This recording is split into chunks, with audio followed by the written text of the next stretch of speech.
Parce que le repos est très important. Parce que vous savez, il faut toujours vous reposer. Parce que nous avons des combats qui nous attendent. Nous avons des tentations qui nous attendent. Et même pour prier, si votre corps n'est pas en repos, le corps ne risque même pas de suivre. Quand Jésus a dit aux disciples, priez, ils n'arrivaient pas à prier 1 heure. Qu'est-ce que le Seigneur a dit? Le Seigneur a dit, l'esprit est disponible, mais la chair est faible. Une chair faible est une chair qui ne se repose jamais. Je crois que Dieu parle aussi à Pépé. Et Dieu parle aussi à sa femme Julie. Une chair qui ne se repose pas. Voilà pourquoi Pépé, quand vous travaillez avec votre épouse, parfois il faut prendre une sœur au chômage. Vous voyez, vous prenez une sœur au chômage, vous lui dites, voilà notre offrande, le week-end, par exemple le samedi, nous voulons que tu puisses t'occuper des enfants. Vous allez à l'hôtel. Si pas à l'hôtel, vous vous enfermez dans la chambre, les enfants restent à la maison, vous fermez les téléphones, vous fermez des coups de fil et tu restes la journée de samedi avec ton épouse en repos. Vous ne parlez pas des factures, de ce qui ne va pas, vous parlez de vous deux. Vous parlez de vous deux. Vous passez le temps à vous reposer. C'est important, ma sœur Anne-Mireille, hein, de prendre un jour avec ton mari. Vous avez fait de beaux enfants, mais vous appelez un frère ou une sœur.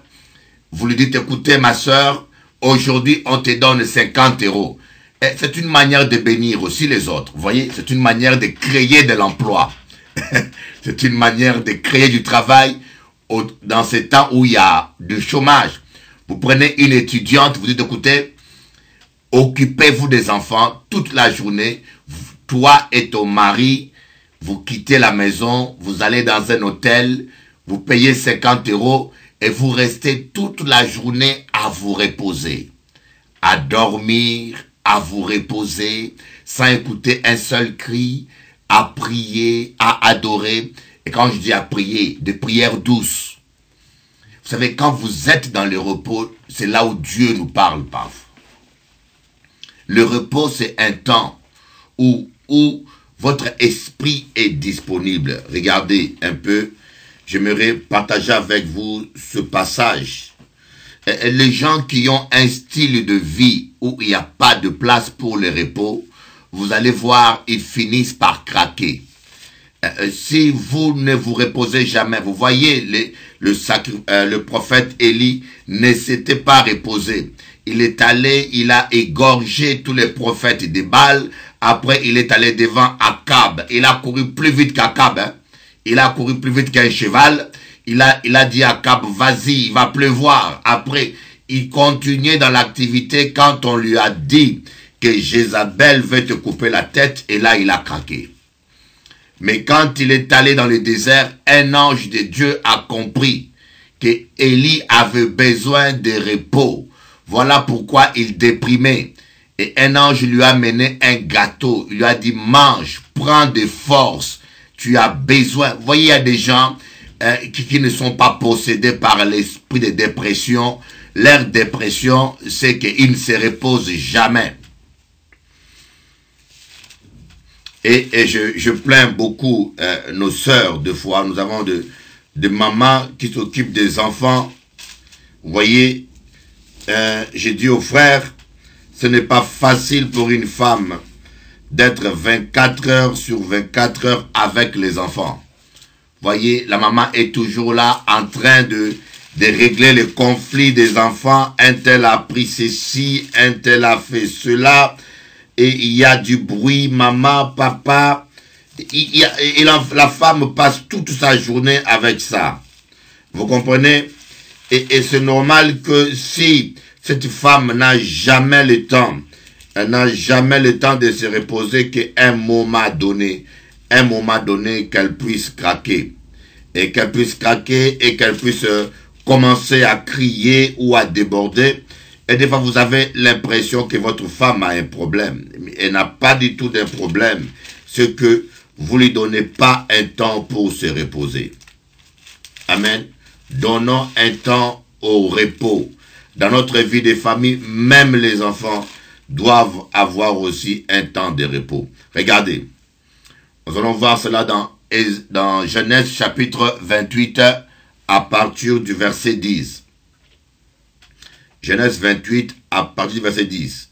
Jacob partit de Beersheba et s'en alla à Haran. Il atteignit un endroit où il passa la nuit. Quand on dit il passa la nuit, c'est pour dire où il se reposa. Il atteignit un endroit où il passa la nuit car le soleil était couché. Il prit l'une des pierres de l'endroit, il la plaça sous sa tête et il coucha à cet endroit. Il eut un rêve. Oh, voilà. Il eut un rêve. Voyez, les rêves naissent souvent quand nous sommes en repos. Les rêves, les visions nous arrivent souvent quand nous sommes en repos. Quand vous êtes tout le temps agité, vous aurez du mal à entendre la voix de Dieu. Et voilà pourquoi quand le Seigneur venait parler aux disciples, il disait toujours que la paix soit avec vous. Vous n'avez pas remarqué que chaque fois que le Seigneur ressuscité, le Christ ressuscité apparaissait aux disciples, il disait toujours que la paix soit avec vous. Là où il y a l'agitation, là où il y a le stress, là où il y a la peur, là où il y a les paroles, là où il y a les ondits, oh my God, la voix de Dieu n'est plus distincte. Oh, j'aimerais vous dire que vous puissiez comprendre ces choses, que le calme, le repos, le calme et la paix, le repos est très important. Même Dieu lui-même se reposa. Mais pourquoi Dieu se reposa le 7e jour? Et c'était pour nous apprendre l'importance du repos. Dieu lui-même se reposa le 7e jour. C'est une manière imagée de parler où le Seigneur voulait nous apprendre l'importance du repos. Ayez le temps, ne soyez pas des activistes, des gens qui sont tout le temps occupés à faire quelque chose. Et vous savez, j'ai déjà constaté, il y a des gens, le silence les dérange. Il y a des gens, quand vous êtes assis avec lui, et que vous ne parlez pas, et qu'il y a un moment de silence, ils doivent rompre ce silence-là. Il y a des gens qui ne supportent pas le silence. Il y a des gens, quand tu rentres dans sa voiture, et que tu ne parles pas, il met la radio. Il doit entendre du bruit quelque part. Il faut qu'il entende la musique, quelque chose. Même dans la maison. Et moi, je connais ma tante. Elle pouvait être à la cuisine, en train de cuisiner, mais il laissait la télévision allumée pour entendre du bruit. Vous voyez, c'est un style de vie agité. Parfois, il faut apprendre à éteindre et la musique, à éteindre et la télévision et à rester dans le calme. À rester dans le calme. Parce que des fois, Dieu a besoin de nous parler. Des fois, Dieu a besoin de nous parler. Vous voyez, notre frère Jacob, il était agité. Il était en train de courir. Il était occupé à sauver sa vie. Mais Dieu avait à lui parler. Mais Dieu n'avait pas l'occasion de lui parler. Vous voyez, des fois, Dieu veut nous parler, mais nous ne donnons pas à Dieu l'occasion de nous parler. Et Dieu veut nous parler, mais nous ne donnons pas à Dieu l'occasion de nous parler. Et lorsque Jacob est arrivé dans un endroit, qu'il s'est mis à se calmer, il a dormi sur une pierre, et là le Seigneur est venu, comme on l'a bien vu dans Genèse, et le Seigneur lui a montré la vision de l'échelle. Le calme est très important. La tranquillité. Prendre le temps de se reposer. Et croyez-moi, moi, la plupart des fois, Dieu me parle le matin. Et c'est le matin que le Seigneur me parle. Parce que c'est le matin que je me réveille, je viens de me reposer, je n'ai pas encore reçu de mauvaises nouvelles ou des coups de fil mauvaises. Vous voyez, c'est important que vous puissiez même filtrer vos appels. Vous voyez, vous devez être entouré par de bonnes personnes. Regardez Moïse, lorsqu'il priait, pendant qu'Israël était en guerre avec Amalek, la Bible dit que les bras de Moïse étaient fatigués. Mais heureusement, on dit que lorsque Moïse a baissé les mains, Israël, Amalek était le plus fort. Et lorsque Moïse levait les mains, Israël était le plus fort. Heureusement que Moïse était bien entouré. Je dis bien, heureusement que Moïse était bien entouré. Il y avait Aaron et Our, si je ne me trompe pas, Aaron et Our, qui étaient à ses côtés et qui ont soutenu ses mains. Il a pu se reposer. Heureusement qu'il était bien entouré. Entourez-vous bien, mes amis. Entourez-vous avec des gens. Lorsque vous serez fatigué, moralement ou spirituellement, ils pourront vous donner un verset. Ils pourront vous donner un encouragement. Et ils pourront... Entourez-vous des gens qui vous aiment. Entourez-vous des gens qui vous aiment.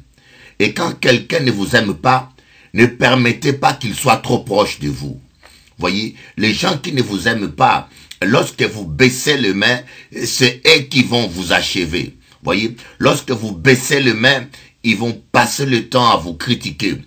Lorsque vous baissez les mains, voyez, c'est comme Pépé ou moi qui vous parle. Je peux baisser les mains. Je suis un humain. Et je n'ai jamais prétendu que je suis, comment je dis, je suis solide par moi-même. Je compte sur la grâce de Dieu pour ne pas tomber. Je souhaite ne pas tomber. Je fais tout pour ne pas tomber. Je compte sur sa grâce. Mais je sais que sans la grâce de Dieu, on va tous tomber. Voyez? Mais on a besoin d'être entouré de gens qui vous aiment. Des gens qui peuvent vous voir tomber. Ils ne se moquent pas de vous. Des gens qui peuvent vous voir tomber. Ils n'en font pas la bonne nouvelle. Des gens qui peuvent vous voir même faillir. Ils n'en parlent pas comme une publicité. Mais des gens qui vous aiment. Quand ils vous voient tomber, ils pleurent avec vous. Comme on dit, pleurez avec ceux qui pleurent. Réjouissez-vous avec ceux qui se réjouissent. Ils vous tiennent dans la main. Mon ami, lève-toi. Le combat n'est pas terminé. Continuons. Mais la plupart des fois, nous sommes entourés avec des faux amis. C'est comme certains couples. Voyez, ceux qui sont mariés, faites attention avec les amis que vous avez dans votre couple. Voyez, il y a des faux amis dans votre couple. Si vous avez des faux amis, le jour où ton mari est fâché avec toi, le jour où ton mari, vous êtes en train de penser au divorce, c'est ta meilleure copine qui va récupérer ton mari. Il ne va pas dire à ton mari, oh, s'il te plaît, reste avec ma copine, ne divorce pas. Non, elle va récupérer ton mari et malheureusement, c'est ce que nous constatons la plupart des fois, des couples divorcés, les hommes se remarient avec le meilleur copine de leur femme. Ou parfois la femme se remarie une fois sur deux avec le meilleur copain de son mari. Pourquoi? Parce que c'était un faux mari, un faux ami.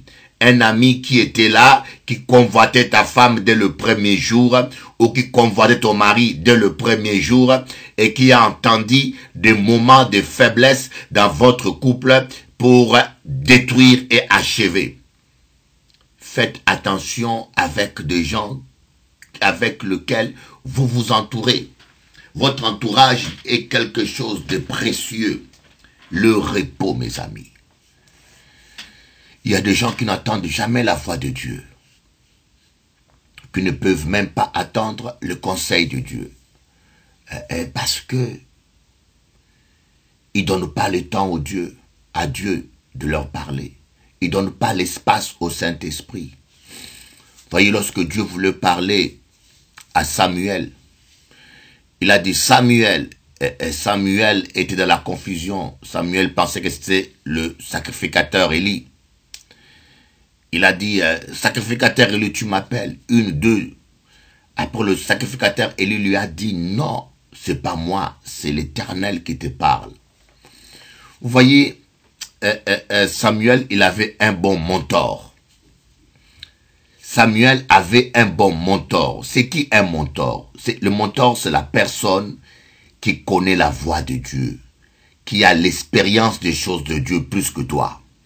Ce n'est pas quelqu'un à qui prend ton argent ou quelqu'un qui n'a pas le temps pour toi, non. Un mentor, c'est quelqu'un qui t'aime et qui a le temps pour toi. Et Samuel avait la chance d'avoir un bon mentor. Et lorsqu'il a entendu la voix de Dieu, il confondait, et le sacrificateur Élie qui avait l'expérience de la voix de Dieu, elle lui a dit, mais non mon fils, c'est l'Éternel qui te parle. Et lorsque tu attendras encore sa voix, dis, parle Seigneur, ton serviteur écoute. Voilà, il avait un bon mentor. Il avait un bon mentor qui lui a guidé, qui l'a amené. Nous parlons de ce grand prophète Samuel. Il est parmi l'un des plus grands prophètes dans la parole de Dieu. Mais il a eu un mentor qui l'a amené, qui l'a aidé à libérer son ministère prophétique. Mais il fallait le repos. Il fallait que Samuel manifeste une disponibilité. Et lorsque nous sommes dans le repos, c'est comme si nous disions, Seigneur, je suis fatigué de me battre par moi-même. Je sais que ce n'est pas par ma force que j'aurai la victoire. Seigneur, je sais que c'est perdu par ma propre force. Avec mes propres moyens, c'est perdu, Seigneur. Et j'ai besoin de toi, Seigneur. Mes frères et sœurs, le repos est vital. Et parfois, nous ne nous reposons pas parce que nous pensons que lorsqu'on se repose, on ne fait rien. Non. C'est comme des fois des gens qui n'ont pas le temps pour prier. Je connais un pasteur qui me disait, il est tellement occupé qu'il n'a pas le temps pour prier. Il est tellement occupé qu'il n'a plus le temps pour prier. Je dis, c'est de la bêtise. Si vous prenez le temps de prier, vous allez travailler. Vous voyez les disciples. Vous voyez, le Seigneur peut faire en 1 heure ce que tu ne peux pas faire en 1 mois. Le Seigneur peut faire en 1 heure ce que tu ne peux pas faire en 1 mois. Vous voyez, quelqu'un peut commencer un travail pendant 1 mois sans le terminer. Mais toi, pendant 1 mois, tu dors, tu te reposes. Et quand Dieu te donne un réma, un seul réma et que tu prononces, tu as le résultat que les autres n'ont pas. Comprenez que ce n'est pas par la force physique, ni par la puissance humaine que nous serons capables de remporter des victoires, mais c'est par la présence du Saint-Esprit. Et le Saint-Esprit n'est pas un magicien qui viendra faire des choses d'une manière bizarre. Mais d'abord, il est un conseiller. Il va nous communiquer sa sagesse. Il va nous révéler des stratégies. Il va nous révéler des méthodes. Il va nous apprendre comment nous y prendre. Il va nous apprendre comment nous en sortir dans certaines situations. Lorsque nous lui donnerons le temps, nous lui donnerons assez du temps pour nous parler. Le Saint-Esprit est un gentleman. Il ne parle pas quand vous parlez. Il est très poli. Si vous parlez, il se tait. Il vous laisse parler. Voilà un peu ce que le Seigneur m'a mis à cœur de partager avec vous. Parce que je vous donne ce que Dieu m'a donné. Je vous donne ce que Dieu m'a donné, les conseils que Dieu m'a donnés et je le partage avec vous. Nous avons tous besoin du repos. Que cela soit dans la famille, que cela soit dans le couple. Et beaucoup de pasteurs ne se reposent pas. Et quand je parle du repos, je ne parle pas de jeûne. Le jeûne n'est pas un repos, le jeûne est un travail spirituel, un exercice spirituel très dur. Quand je parle de repos, c'est prendre un temps. Et j'aimerais dire quelque chose.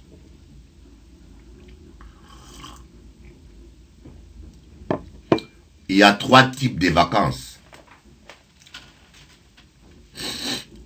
Il y a 3 types de vacances qu'un chrétien, a priori, un homme de Dieu doit avoir. Pépé, je vois que mon fils Pépé est en train de m'écouter. Il y a 3 types de vacances. Il y a des gens qui connaissent pas, qui ne savent pas différencier ces 3 types de vacances. C'est pour cela, tôt ou tard, ils finissent par avoir des problèmes dans la famille, dans le ministère et dans le couple. Il y a des vacances du travail. Tu prends des vacances avec ton travail. Donc, tu restes, tu travailles pas. Il y a des vacances avec ta famille. Tu prends des vacances avec ta famille. Donc tu retires avec ta famille, ta femme et les enfants, pour passer un temps dans la famille. Il y a des vacances avec ton épouse. Parce qu'il ne faut pas que ton intimité avec ton épouse soit absorbée par la vie de famille. Il ne faut pas que ton intimité avec ton épouse soit absorbée par la vie de famille. Donc il faut des vacances aussi avec ton épouse, où les enfants, ils sont quelque part, ou dans la maison, et toi et ton épouse, vous prenez une semaine, vous deux simplement. Vous vous retrouvez tous les deux comme au premier jour, comme Adam et Ève.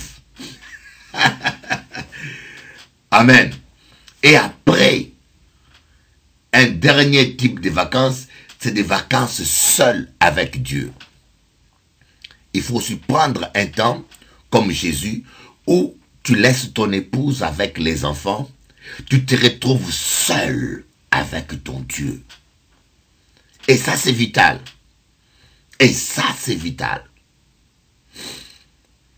Et quand on vous donne 2 mois de vacances, ou tu prends 1 mois de vacances, il faut maintenant classifier, gérer ces 1 mois.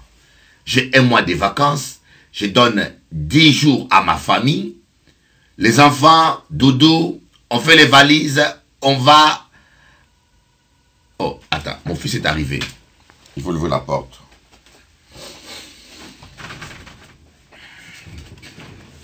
Attendez un peu. Eh, Pépé. Ah, Pépé n'est pas là. Je ne vais pas abuser de Pépé.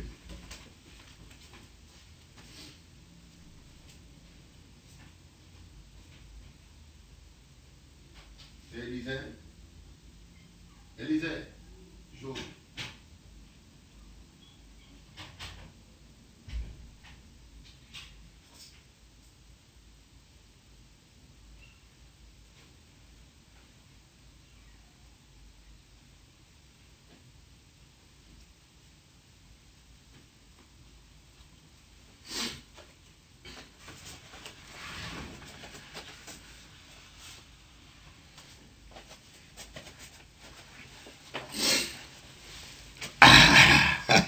Je me suis créé mon studio. Voilà, donc il y a des vacances avec les enfants. Où tu pars avec les enfants. Tu donnes ton temps pour jouer avec les enfants. Les enfants profitent de papa et maman. Et tu prends 10 jours avec ton épouse. Ou 3 jours, je ne sais pas. Ou 4 jours. Et ça dépend de la taille de la famille. Et du travail à faire, où tu vas seul avec ton épouse, un endroit reculé, où aucun enfant vous distrait, vous passez le temps, tous les deux, en train de compter les étoiles, où vous passez tout le temps, tous les deux, en train de faire un bilan, où tu es concentré que sur elle, où elle est concentrée que sur toi, où tu passes ton temps, pas seulement à faire l'amour, comme la plupart des frères pensent. Hein? Et beaucoup de frères pensent que quand on prend des vacances avec une épouse, c'est pour faire l'amour. Tu n'es pas un chimpanzé, c'est pas seulement pour faire l'amour, mais c'est pour l'écouter. Chérie, dis-moi un peu. Ça fait 10 ans de mariage. Comment tu trouves notre famille? Comment tu trouves notre vie de famille? Comment tu voudrais que cela puisse être? Dis-moi un peu, chérie, qu'est-ce que tu penses de moi étant que mari? Qu'est-ce que tu voudras que je change étant que mari? Qu'est-ce que tu n'aimes pas à moi et qu'est-ce que tu aimes à moi? Pour nos finances, nous avons combien en banque maintenant? On parle des finances aussi. Pour nos finances, nous avons combien?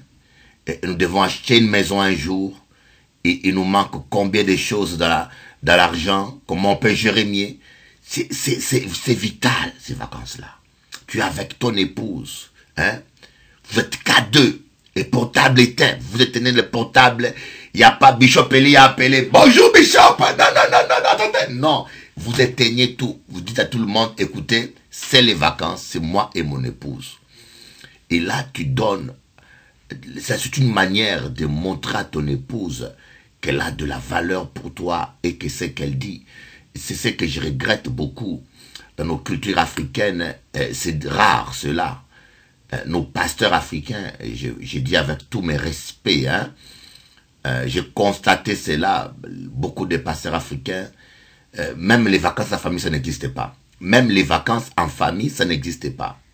Malheureusement. Et quand les vacances en famille existent, mais les vacances avec la femme, alors là, c'est presque inexistant.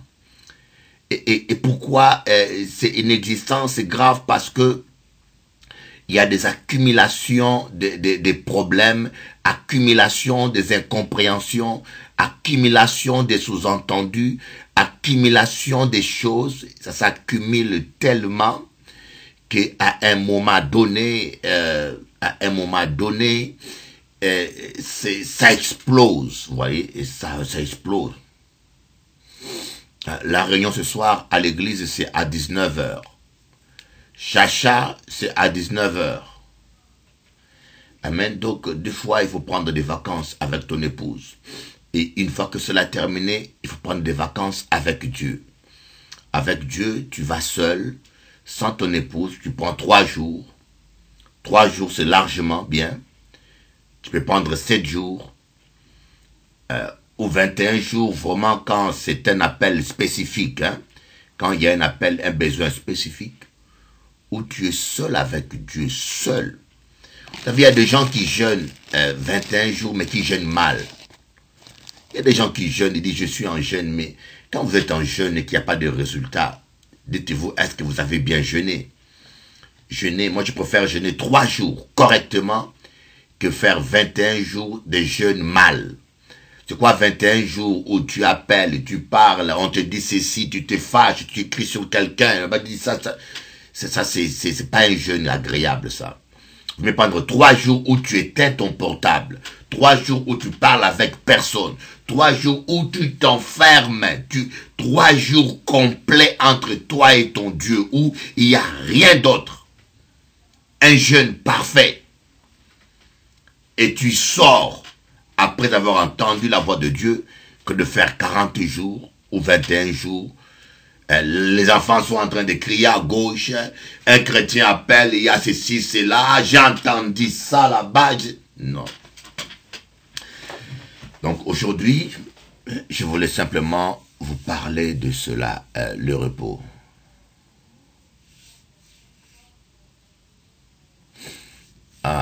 Oui, mais c'est possible, tu peux te retrouver sans les enfants. Il suffit d'avoir une sœur. Il suffit d'avoir une sœur qui est au chômage ou qui est en repos. Tu t'arranges avec une sœur. Tu lui dis, écoutez, je te paye 100 €. Je te paye 100 €. Aussi, elle a l'amour de Dieu. Tu n'as pas le moyen. Elle t'aide bénévolement. Bénévolement. Elle vient chez toi.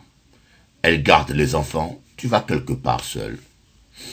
Dans un hôtel où, moi j'aime pas les hôtels fermés, j'aime les hôtels au bord de la plage. Moi c'est ce que j'aime, au bord de la plage, où tu as le temps de prier, de méditer. Et croyez-moi, ça fait du bien. Ça fait beaucoup du bien parce que quand tu te retrouves au calme, tu revois ta vie. Des fois nous dérapons, hein. Et des fois, nous dérapons et nous ne savons même pas qu'on est en train de déraper. Des fois, on est en train de déraper ou des fois, on a perdu la vision ou des fois, on est complètement à côté de la plaque et on est sincère avec nous-mêmes, mais on ne se rend même pas compte. Et pourquoi? Parce qu'on ne prend pas le temps. On ne prend pas le temps. Oh Jésus. Aide-nous, Seigneur, à prendre le temps de vivre. Voilà ce mot qui me vient. Prends le temps de vivre. Prenons le temps de vivre, mes amis. Et vous savez, il y a des gens qui ne savent pas vivre heureux. Pépé, c'est le réma du jour, hein, Pépé. C'est le réma du jour. Il y a des gens qui ont tout pour être heureux, mais ils ne sont pas heureux parce qu'ils ne savent pas vivre heureux. Vivre heureux, c'est un style de vie, mes amis.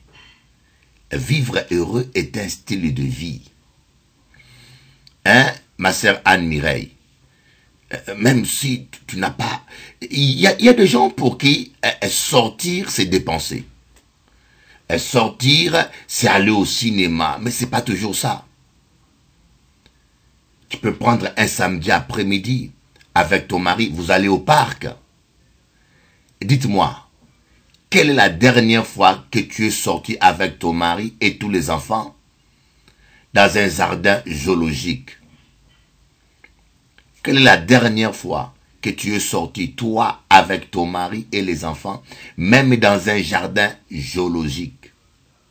Quelle est la dernière fois que toi et tes enfants, vous êtes allés camper au bord d'un lac ou bien même dans le quartier? Tu n'as pas besoin de prendre l'avion ou de faire 5 heures de route. Même dans le quartier, dans un parc. Voyez, en bas de chez vous là. En bas de chez vous, dans un parc, tu vas avec les enfants, vous vous asseyez simplement et vous jouez un peu au ballon avec ta fille, vous jouez au ballon avec ton garçon. Quelle est la dernière fois que vous avez fait ça? Et pourtant, ça coûte pas cher. Et pourtant, cela est à notre portée. Mais parce que nous ne pensons pas au repos. Une famille a besoin de repos. Un homme a besoin de repos. Une femme a besoin de repos. Même une église a besoin de repos. Même une église a besoin, à un moment donné, de faire un concert, de recevoir une invitée, de voir un sketch. Il n'y a pas que la prière, chasser les démons dans l'église. Non, ne devenez pas trop spirituel. Une église doit avoir d'autres activités. C'est ce qui va arriver quand nous aurons notre salle. Nous allons commencer à organiser nos concerts, nos soirées dansantes. Tous les trimestres, il y aura une soirée dansante pour des couples. Ah, sortez bien couverts. Oh Seigneur, apprends-nous à savoir vivre.